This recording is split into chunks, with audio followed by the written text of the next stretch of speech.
Olá pessoal, sejam muito bem-vindos ao nosso canal Lançai as Redes nas Redes. Aqui quem fala é o Padre Elvis. Quero convidar a vocês a participar de mais uma formação. Nós vamos falar hoje sobre o combate espiritual. Esse tema que tem como finalidade, meus irmãos, ajudar a você a discernir entre a ação do mal, como somos tentados, por onde vêm as tentações e como combater esses males. Nós vamos falar principalmente sobre os aspectos dos maus pensamentos, porque é aí que nascem as tentações. Antes de mais nada, convido você a deixar aí o teu like, se você gostar dessa formação, para ajudar o canal a crescer, ativar o sino de notificações para que os vídeos possam chegar até você, e também se inscreva, tem parte que está escrito aí, inscreva-se, é aí que você tem que se inscrever para você ser membro do canal Lançai as Redes nas Redes, e divulgue, vamos lançar as redes nas redes para que muitas pessoas sejam alcançadas também. Vamos iniciar essa formação rezando em nome do Pai, do Filho e do Espírito Santo. Amém. Te pedimos, Senhor, que a Tua graça inspire, sustente e acompanhe as nossas obras, para que tudo comece em Ti como em sua fonte e tenda sempre a Ti como o seu fim.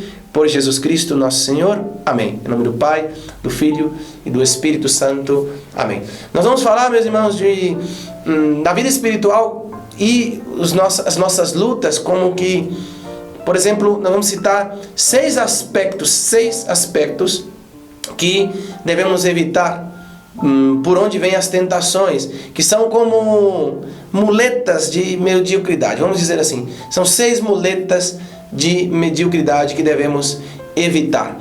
Na tradição dos primeiros séculos da igreja, os padres da igreja, que são em sua maioria aqueles que foram sucedendo ao colégio apostólico, os bispos, e depois vieram também os santos, que deram continuidade tanto à evangelização, mas também como a tradição viva da igreja, o culto, as orações, a espiritualidade, a doutrina, toda uma riqueza, todo um acervo impressionante de espiritualidade, que os padres do deserto, por exemplo, eles têm aí um legado maravilhoso para nos ensinar como combater o bom combate da fé e como nos livrarmos das tentações do mau espírito. Eles falavam, por exemplo, dos pecados como que começa com uma realidade que chama-se pensamentos maus. E eles utilizavam o termo chamado logismoi. São os logismoi, ou pensamentos maus, que na tradição monástica se identificava como por onde vinham as tentações. São pensamentos ruins, equivocados, que vinham como que minar interiormente as almas. Por exemplo, pensamentos repetidos até a exaustão, para que desgastasse a alma na sua esperança, na sua fé, na sua determinação pela santidade, para poder desanimar, para poder obstaculizar o progresso espiritual daquela alma. Como dizendo pensamento do tipo, você não pode, você pode, do que é proibido, do que é permitido. Por exemplo, conseguirás viver assim toda a tua vida? Olha, isso é uma perda de tempo, ninguém pensa assim hoje em dia. As coisas mudaram, seja uma pessoa normal. Não precisa tanto exagero, não precisa tanta radicalidade. Você está virando um beato. Eu estou citando outros pensamentos assim, porque esses pensamentos de onde vêm? Esses pensamentos que muitas vezes vai causando como que ideias obsessivas, pensamentos errôneos, repetidos até a exaustão, que vai minando a alma. Os padres do deserto e os padres da igreja identificavam como esses logismóis, pensamentos maus, como tentações. Eram ideias sugeridas pelo próprio Satanás para minar a vida moral e tirar a esperança do cristão. E o monacato dava, os monges, o monacato davam uma especial importância nesse quesito ao combate espiritual contra os logismoi, contra os pensamentos maus. Nós muitas vezes, irmãos, de forma muito equivocada, pensamos que a batalha espiritual, ela reside no campo unicamente da vontade. Não vou fazer isso porque é errado, não vou fazer isso porque não está permitido, não vou fazer isso porque é contra a vontade de Deus. Nós vemos que não é no campo da vontade somente onde se decide, o ponto aí onde perseveramos ou sucumbimos às tentações. É justamente um pouco antes, no campo dos pensamentos, que começa na mente, e depois introduz esses pensamentos, são introduzidos em nosso coração, e aí sim entra no campo da batalha espiritual, da nossa vontade de fazer ou não uma coisa errada, de ceder ou não a uma tentação. Então nasce muito antes que no coração, nasce no pensamento, na mente, muito antes que no campo da vontade, decide-se no campo do pensamento. Havia uma consciência que estamos numa batalha espiritual, esse é um primeiro dado, que muitas pessoas perderam isso de vista, essa realidade do mal que existe e que temos que lutar. Que para alcançar o céu, nós temos que pelejar muito. Que estamos aqui neste mundo, meus irmãos, cumprindo um tempo. Milícia é a vida do homem sobre a terra, diz o livro de Jó, do capítulo 7, versículo 1. Então é uma luta para alcançar o céu. O céu, o reino do céu sofre violência, diz o Senhor, e só os fortes o arrebatam. Então temos que ser conscientes que estamos numa batalha espiritual. Os santos foram conscientes disso. Os padres do deserto, os doutores da igreja, os teólogos, os mestres de fé e espiritualidade sempre nos alertaram sobre a existência do mal e a necessidade de combater o bom combate da fé. E para combater o bom combate da fé, para combater esses maus pensamentos, temos que nos opor aos logismós, pensamentos maus, com pensamentos bons.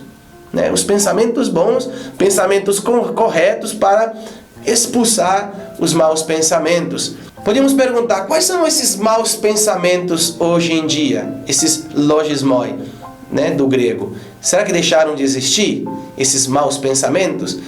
Pois hoje em dia nós podemos denominar esses maus pensamentos como essas muletas da mediocridade que nós falávamos, que nós vamos comentar agora. Essa forma de pensamento condicionada pelo ambiente secularizado, ou seja, o ambiente relativista, o ambiente indiferente a Deus e à religião, que encontra, os três inimigos da alma nesse ambiente, o seu habitat mais favorável, que são os inimigos da alma, o mundo, o demônio e a carne, que andam sempre juntos e aliados, sempre confabulados uns com os outros. E isso é o que nós respiramos no ambiente. Respiramos nesse ambiente, pois uma normalidade de tudo que é ruim. Essa espécie de mundanização que nos falou e nos advertiu o Papa Francisco. E isso gera o habitat perfeito para essas muletas da mediocridade ou pensamentos maus, que diziam os padres da igreja. Primeiro pensamento mau que nós temos que combater. E por que não se pode? E por que isso é ruim? Se trata, portanto, de questionar, se opor à norma estabelecida, como dizendo para si mesmo, se eu não considero isso ruim, por que não posso provar? Por que eu devo evitar? Essa forma de pensamento vai como que minando a vida cristã, porque o fundamento da vida cristã, meus irmãos, não é somente evitar as coisas ruins. O fundamento da vida cristã consiste principalmente num objetivo, ou seja, buscar a vontade de Deus. Não é somente não fazer as coisas ruins, evitar o mal, é buscar a vontade de Deus. Porque se nós focarmos somente nisso, os pensamentos ruins vêm nos seduzir e dizer, por que eu não posso, se isso é bom, se todo mundo faz? Se é normal, se eu acho que isso é bom, mas é a vontade de Deus? Então temos que combater esses pensamentos ruins, sedutores, com um pensamento bom, fazer a vontade de Deus. O objetivo da nossa vida é fazer a pergunta, o que Deus quer de mim. Não se trata somente de evitar as coisas ruins, mas sim de saber qual é a vontade de Deus na minha vida. Por isso, frente a essa muleta de mediocridade, esse pensamento mau, temos que contrapor com uma pergunta: Senhor, o que queres de mim? O que queres de mim? O que queres que eu faça? E discernir, portanto, sobre a vontade de Deus em nossas vidas. O objetivo da vida cristã não consiste em evitar coisas más, mas fazer aquilo que Deus pensou no nosso caminho de santidade. Segundo o pensamento mau, segunda muleta de mediocridade, tem gente pior ainda. Essa segunda muletinha da mediocridade, que nós expressamos nessa frase, tem gente pior ainda, é uma espécie de tendência de maneira interessada em nossa vida, que não tem a Deus como referência, mas sim os outros.